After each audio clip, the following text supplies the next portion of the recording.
అందరికీ నమస్తే అండి. అసెంబ్లీలో బాలకృష్ణ గారు మాట్లాడిన మాటలకి నిజంగా నేను ఓపెన్గా చెప్తున్నాను. అవి జగన్మోహన్ రెడ్డి గారికి చాలా స్ట్రాంగ్గా తగలాలి. సైకోగాడు అనే పదం వాడారు కాబట్టి. అసెంబ్లీలో ఆ పదం వాడకూడదని నేను ఇప్పుడు 10 సార్లు చెప్పా, మళ్ళీ చెప్తున్నా.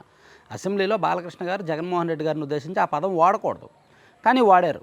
కానీ వైసీపీ వాళ్ళు దాని మీద చేసిన గొడవ కంటే ఇండైరెక్ట్గా పరోక్షంగా ఎవడు ఈ లిస్ట్ తయారు చేసింది, ఎవడాడు అని నేను అన్నాను అని బాలకృష్ణ గారు చెప్పింది ఇండైరెక్ట్గా చిరంజీవి గారికి ఆపాదించుకొని చిరంజీవి గారి ఫ్యాన్స్ గొడవ చేస్తున్నారు. మేబీ వాళ్ళు ఆపాదించిన దానికంటే సాక్షి చేసిన ప్రయత్నం దీనిలో సక్సెస్ అయింది. వైసీపీ వాళ్ళు చేసిన ప్రయత్నం దీనిలో సక్సెస్ అయింది. బాలకృష్ణ గారు మాట్లాడిన మాటల్ని సాక్షిలో కాస్త వక్రీకరించి మసాలా దట్టించి చిరు ఎవడు, వాడెవడు అని మాట్లాడినట్టు సాక్షిలో ఆ 2 పేజీల్లో వార్తలు చాలా మసాలాతో రాశారు 3 రోజుల కిందట. దాన్ని పాపం చిరంజీవి గారి ఫ్యాన్స్ హర్ట్ అయినట్టున్నారు. బాగా హర్ట్ అయ్యి యాక్చువల్లీ మీటింగ్ చిరంజీవి గారి ఫ్యాన్స్ అందరూ కలవాలి, మీటింగ్ పెట్టుకోవాలి అనుకున్నారు. బాలకృష్ణ బహిరంగ క్షమాపణలు చెప్పకపోతే మేము ఒప్పుకోము, రాష్ట్ర వ్యాప్తంగా నిరసనలు తెలియజేస్తాం అని అన్నారు. అది ప్రకటన ఇచ్చారు తప్ప నిజంగా వాళ్ళు అయితే ఎక్కడ కలవలేదు. కలిసినట్టు నాకైతే తెలీదు. మీటింగ్ జరగల, కానీ ప్రకటనలు ఇచ్చారు. సోషల్ మీడియాలో మండిపడుతున్నారు. మీడియా ప్రకటనలు కూడా విడుదల చేశారు. అక్కడ వరకు క్లారిటీ ఉంది. అయితే దీని మీద సోషల్ మీడియాలో వాళ్ళు చేస్తున్న ప్రకటనల మీద అండ్ వాళ్ళు రిలీజ్ చేసిన ప్రకటన మీద బాలకృష్ణ గారి ఫ్యాన్స్ ఇందాక రెస్పాండ్ అయ్యారు ఈరోజు మధ్యాహ్నం. వాళ్ళు ఏమంటారంటే, అసలు మీకు మీరు ఆపాదించుకున్న దానికి బాలకృష్ణ గారు ఎందుకు క్షమాపణలు చెప్పాలి? బాలకృష్ణ గారు అసెంబ్లీలో మాట్లాడింది మీరు సరిగ్గా వినండి, మరోసారి వినండి. జగన్మోహన్ రెడ్డి గారిని ఉద్దేశించి సైకోగాడు అన్నారు, కానీ చిరంజీవి గారిని ఎవడు అని డైరెక్ట్గా చిరంజీవి గారిని అనలేదు. చిరంజీవి గారు గట్టిగా అడిగితే జగన్ దిగొచ్చాడు అన్నారు తప్ప చిరంజీవి గారు గట్టిగా అడిగారు అప్పుడు జగన్ దిగొచ్చాడు అని ఇందాక ఎమ్మెల్యే గారు మాట్లాడారు అని చిరంజీవి అనే పేరు ఎత్తినప్పుడు గారు అనే వాడారు. ఆ తర్వాత లిస్టు తయారు చేసినప్పుడు నా పేరు 9వ పేరులో ఉంది, సో నేను ఎవడు తయారు చేసిందని నేను అడిగాను అన్నారు. అక్కడ ఎవడు అన్నప్పుడు అక్కడ వెళ్ళిన వాళ్ళు చాలామంది ఉన్నారు కదా, సో అందులో ఎవరికైనా అది వర్తించవచ్చు. అది చిరంజీవి గారినే అన్నారని మీరు ఎలా అనుకుంటారు? మీకు మీరు ఎలా ఆపాదించుకుంటారు? మీరు ఆపాదించుకున్న దాన్ని బాలకృష్ణ గారు ఎందుకు క్షమాపణ చెప్పాలి అని వాళ్ళు లాజికల్గా ఒక క్వశ్చన్ వేశారు. నిజమే కదా, అసలు చిరంజీవి పేరు ఎత్తినప్పుడు బాలకృష్ణ గారు చిరంజీవి గారు అని అన్నారు.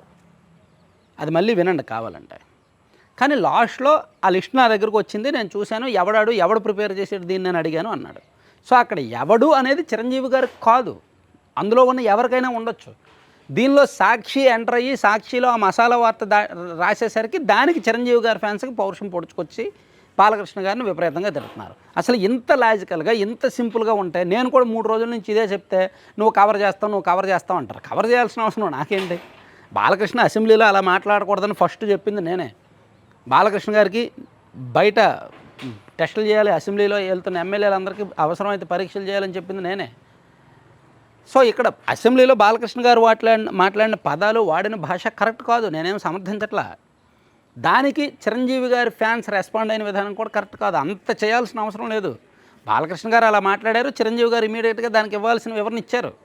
జగన్మోహన్ రెడ్డి గారు నన్ను సాధారణంగా ఆహ్వానించారు అని ఆయన చెప్పాల్సింది చెప్పారు. ఆర్ నారాయణమూర్తి గారు కూడా నిన్న రెస్పాండ్ అయ్యారు. సో దీనిలో అంతకుమించి ఇంకో వివాదం ఏమీ లేదు. పని ఏమీ లేక, ఏం చేయాలో తెలియక, పని పాట లేక ఏదో ఒక కాంట్రవర్సీ ఉంటేనే మా పేర్లు మీడియాకి ఎక్కుతాయి, మా పేర్లు సోషల్ మీడియాలో వస్తాయి, మమ్మల్ని జనం గుర్తుపెట్టుకుంటారు, లేకపోతే మాకు ఉపాధి ఉండదు, మా పేర్లు మీడియాలో కనిపించవని చెప్పి ఈ ఫ్యాన్స్ వాళ్ళు, ఆల్ ఫ్యాన్స్ కావచ్చు, వీల్ ఫ్యాన్స్ కావచ్చు, కావాలని చేసిన గొడవ ఇది. చిరంజీవి గారికి లేదు, బాలకృష్ణ గారికి లేదు ఇంటెన్షన్. వాళ్ళు బాగానే ఉంటారు. సో కంటెంట్ అయిపోయింది. కంటెంట్ చివరి వరకు చూసిన వాళ్ళందరికీ కూడా ధన్యవాదాలు.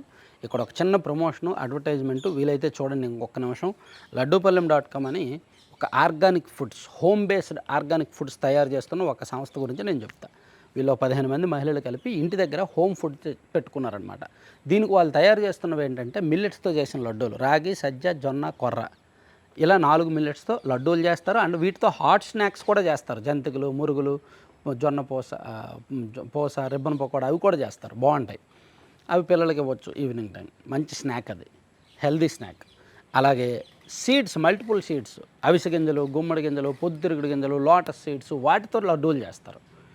అలాగే ఇంకా డ్రై ఫ్రూట్స్ నట్స్తో కూడా లడ్డూలు చేస్తారు. ఇవన్నీ కూడా ఒక 20 రకాల లడ్డూలు ఆన్లైన్లో ఉంటాయి, మీకు తీసుకోవచ్చు. అలాగే వీటితో చేసిన ప్రోటీన్ పౌడర్స్, ఇంకేంటి మునగాకు పౌడర్ కావచ్చు, ABC powder, Apple beetroot carrot powder, ఇవన్నీ కూడా మల్టిపుల్ హెల్త్ బెనిఫిట్స్ ఉంటాయి. వీటిని కూడా మీకు ఆన్లైన్లో కొనవచ్చు. లడ్డూపల్లెం.comని విజిట్ చేయండి, లేదా 9997839994 ఆ నెంబర్కి మీరు కాల్ చేసి మీకు ఏం కావాలో ఆర్డర్ ఇవ్వచ్చు, లేదా వాట్సాప్లోనే మెసేజ్ చేసి చూడండి. దసరా సందర్భంగా ఆఫర్లు కూడా ఉన్నాయి, 10 to 15% ఆఫర్స్ కూడా ఉన్నాయి. Thank you.